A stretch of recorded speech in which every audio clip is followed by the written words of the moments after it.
Украина, в которую немцы поставляют оружие и деньги дают. Второй спонсор после Соединенных Штатов по объему финансовой помощи Украине – это Германия. Через территорию Украины 2 маршрута газовых проходят. Они взяли один маршрут и закрыли просто. Украинцы.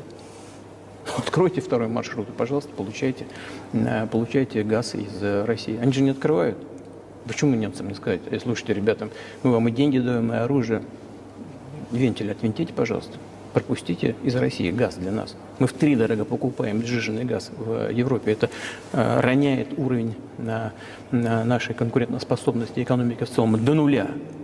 Вы хотите, чтобы мы деньги вам давали?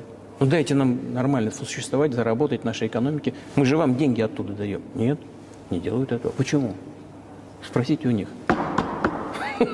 Вот что здесь, что в голове у них одно и то же.